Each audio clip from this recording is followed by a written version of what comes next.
moi, aimer la nature, c'était complètement incompatible avec le fait d'aimer des grosses entreprises. Pour moi, le fait de vouloir perpétuer des savoir-faire ancestraux, de travailler les couleurs végétales, c'était incompatible avec l'intelligence artificielle. J'avais beaucoup de mal à me sentir proche de mon siècle, beaucoup de mal à me sentir proche de mon époque. La sensation d'être pas au bon moment, ou bien que le siècle était complètement en train de partir en vrille et que moi j'étais toute seule à garder la tête froide, ou en tout cas à garder la tête vers des choses qui me paraissaient plus importantes. Et je me suis rendu compte, ça a été un petit chemin intérieur. Je suis là maintenant, donc autant faire de mon mieux avec ce que j'ai maintenant.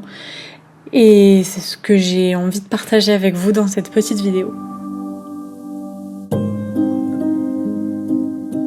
Depuis petite, j'ai toujours eu cette espèce de fibre entrepreneuriale, cette envie de travailler par mon propre sort, de travailler en étant ma propre patronne, de travailler aussi en étant libre et géographiquement. J'ai toujours trouvé ça bizarre d'être salariée depuis que je suis petite, et sans avoir l'ambition de créer une entreprise, j'avais pas envie d'avoir des employés, j'avais juste envie d'être ma propre employée et de travailler pour moi-même et d'être assez libre. L'objectif n'était pas non plus de devenir millionnaire, mon objectif était plutôt de travailler même avec le même salaire que j'aurais eu en tant que salarié, mais juste sans avoir les contraintes d'un salarié. Je préférais largement les contraintes entrepreneuriales. Et depuis que je suis petite aussi, j'ai toujours voulu créer, j'ai toujours voulu fabriquer des choses. Enfin, j'ai fait des chaînes YouTube où je faisais 2 vidéos dessus, puis après je changeais de sujet parce qu'en fait je me rendais compte que j'aimais créer autre chose. J'avais du mal à tenir en place sur un sujet. J'ai fait beaucoup de pas de fimo quand j'étais petite, je faisais du cheval, j'étais passionnée d'équitation et j'avais aussi envie de fabriquer des friandises pour mon cheval, j'avais envie de fabriquer des équipements pour mon cheval, j'avais envie de décorer, j'avais envie de dessiner, j'avais envie de peindre. J'avais envie de créer un bon nombre de choses et donc je me suis dirigée vers des études de création. Je suis partie dans la mode, puis après je suis partie dans le design textile, dans les motifs, et puis j'ai découvert aussi au fur et à mesure en passant les couleurs végétales. Donc c'est mon travail actuel chez Studio Mimosa. De manière logique, je me suis dit ok, j'ai envie d'être ma propre patronne, j'ai envie d'entreprendre et j'aime créer, donc je vais être artisane, je vais fabriquer des choses que je vais vendre, je vais être créatrice. Ça a toujours été comme ça que je voyais mon métier, comme ça que je voyais mon avenir. Donc j'ai avancé après mes études, j'ai commencé à vouloir vendre mes motifs, puis là maintenant j'essaye de vendre aussi mes créations faites à la main sur papier et tissu. Mais en rentrant dans le monde de l'artisanat, je me suis rendu compte que c'était pas si simple que ça, que c'était un monde qui était relativement pas forcément précaire, il n'y a pas non plus énormément d'argent qui coule, c'est pas le domaine le plus fertile pour faire de l'argent, et j'avais pas non plus envie de devenir millionnaire comme je viens de le dire, mais il fallait quand même que je puisse vivre tranquillement, que je puisse faire décoller aussi mon activité d'artisanat tout en ayant des mois où je gagne pas forcément grand chose avec l'artisanat. Donc il a fallu que je m'adapte. Je suis passée aussi par plusieurs réflexions, par de la négation, par être réfractaire du monde dans lequel je suis. Et maintenant je suis dans un tout autre état d'esprit. J'ai appris beaucoup de choses sur moi-même, sur comment est-ce que je me vois, sur comment est-ce que je peux m'adapter et sur comment est-ce que je vois mon travail, comment est-ce que je vois mon activité dans 5 ans ou bien dans 2 ans. Et c'est ce que j'ai envie de partager dans cette vidéo. Donc bienvenue et c'est parti.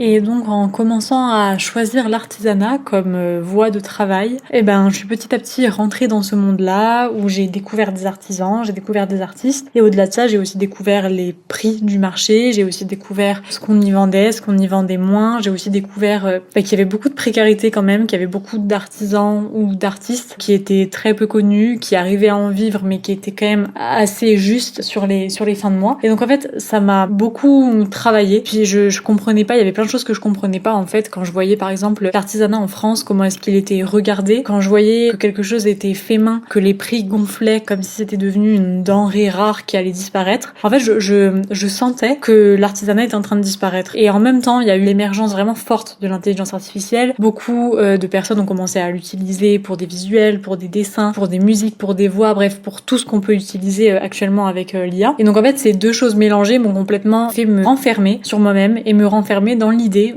que avant c'était mieux. Je m'imaginais à vivre isolée dans une petite maison en pierre avec mes dessins, mes couleurs végétales. Et puis les personnes que je suivais aussi qui étaient dans mon monde, entre guillemets, donc des artisans, des personnes aussi qui utilisent des couleurs végétales, qui fabriquent des couleurs, etc.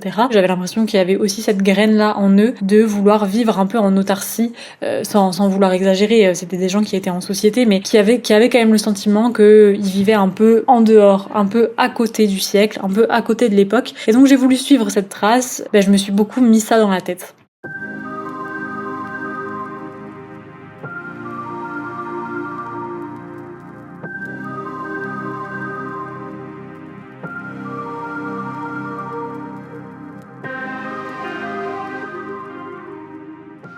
Un jour, en parlant à un ami de tous ces sujets-là, de mon rapport au monde, de mon rapport à la place de l'artisanat à ce moment-là, et ben il m'a dit une phrase qui m'a beaucoup travaillé par la suite, et c'est, je pense, un peu la première pierre vers toute la réflexion que j'amène dans cette vidéo. Il m'a dit que jouer contre son siècle te fera toujours perdre. Et ça m'a fait venir là maintenant où j'en suis, c'est-à-dire j'essaie beaucoup plus de m'adapter.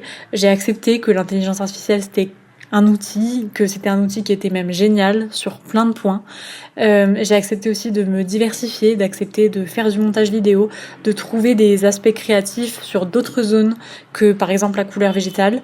Voilà, j'ai vraiment, à partir de cette phrase, déterminer un chemin d'adaptabilité. C'est vraiment une petite phrase qui a beaucoup résonné et qui fait vraiment sens maintenant. Ça a vraiment changé ma perception.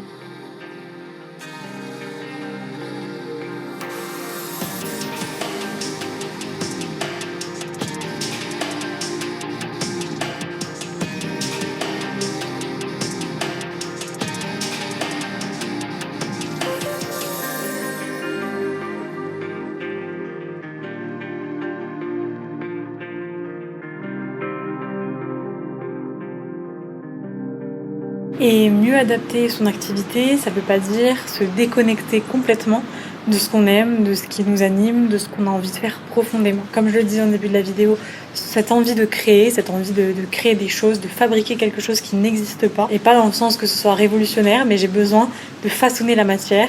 C'est comme ça, c'est ce qui compte pour moi, c'est là où je trouve du sens.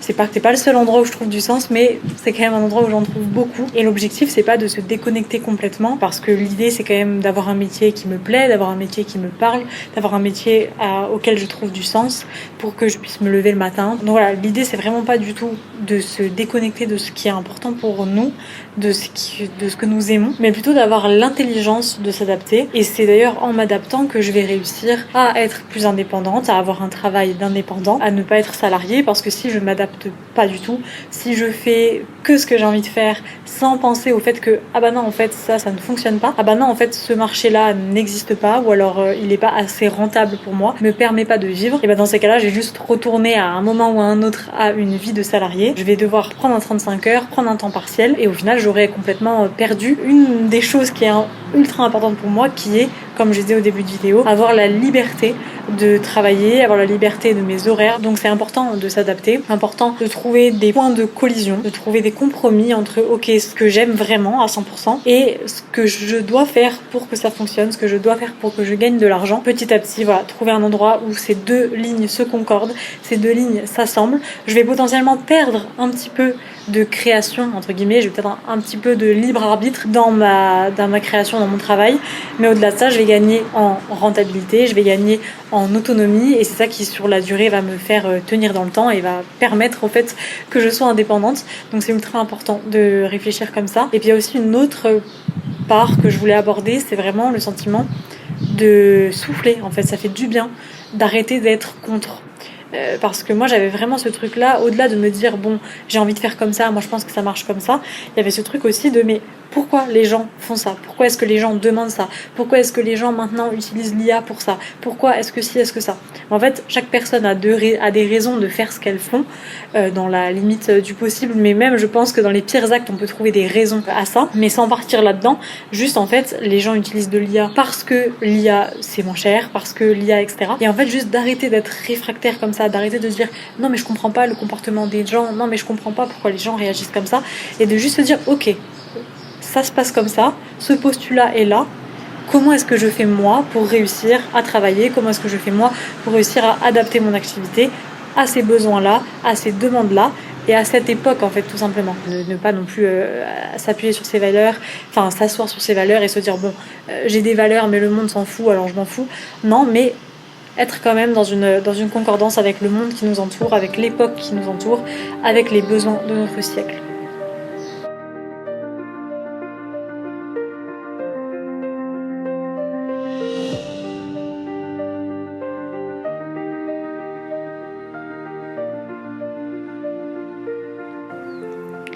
J'espère que cette vidéo vous aura plu. Moi j'adore toujours autant faire des vidéos vraiment sur des sujets qui me touche plus, parler un peu de plein de choses en fait, juste parler de ce que j'expérimente moi en tant que jeune femme de 23 ans. Donc j'espère que ça vous parle, que c'est des sujets qui vous intéressent. Et puis on se dit à très vite puisque ici je sors une vidéo tous les lundis. Donc écoutez, à lundi prochain et à très bientôt.